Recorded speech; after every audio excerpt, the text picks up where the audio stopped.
ইন্ডিয়ার মাঝখানে থয়ে ছাগলটা থয়ে রাখে এনে রাখে, তারপরে ঘেরার গরত গেল, তার ঘেরার গরত যায় বেড়াবেড়ি করে এনে ছবি তুলেছে, মোবাইলে ভিডিও করছে।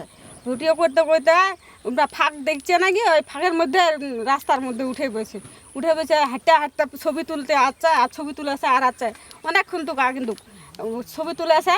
তা আমরা ফির দেখাদেখি করছি, দেখাদেখি করার পরে এনে চলে আসিল বিএসএফটা, চলে আসে এনে তারপরে একজন আর কি ঘেরার গড়ে চলে আসছে ফাঁকের গরুত, মানে গুলি দেখাইছে, গুলি দেখার পর ওই দুই ও ঢুকে পড়ে তারপর দুজন কাকে ধরে নিয়ে গেছে ঘরের উপর।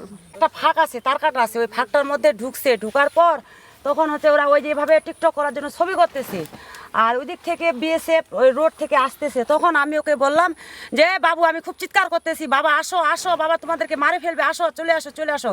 ওরা তখন নিচে নামতেছিল, তখন পুলিশ আসে, দাঁড়া সাইকেল ব্রেক করলো, ব্রেক করার পর বিএসএফ তখন ধরলো হাত দুইটা, বলতেছে ওরা একজন চলে আসতেছিল আর একজন দাঁড়া আছে। তখন ওকে বললো যে যদি চলে যাও তাহলে আমি গুলি করবো।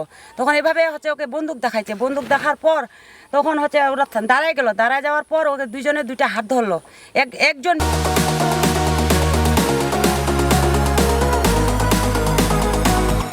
বিএসএফ আসলো, দুই পাশে দুইটা হাত ধরলো, মধ্যখানে বিএসএফ ধরে নিয়ে গেলো। তখন ওখানে সেন্ট্রি ঘরটা ওখানে যা বসায় উপর থেকে একটা দড়ি না কি যেন পারে। তখন হচ্ছে ওদেরকে আর কি জিজ্ঞাসা করলো, আমি এদিক থেকে দেখে আসি আর চিৎকার করতেছি।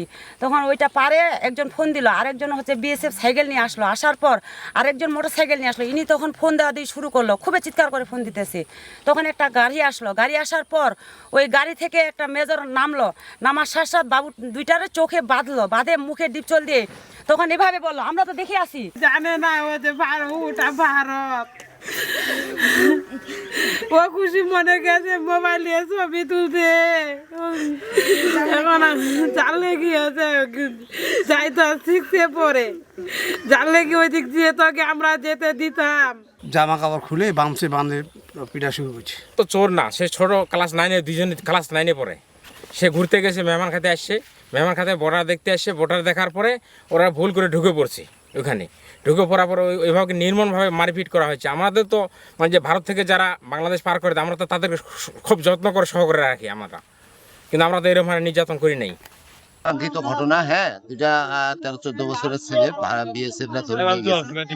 তারা সসম্মানে এবং আমাদের বিজিবি বাংলাদেশের যে কোম্পানি কমান্ডার মিরগড় এবং সিও সাহেবের সহযোগিতা, সিও সাহেব অত্যন্ত ভালো আন্তরিকতা দেখায়, ওনাদের সঙ্গে যোগাযোগ করে এই মুহূর্তে ফেরত দিয়ে দিল আর কি।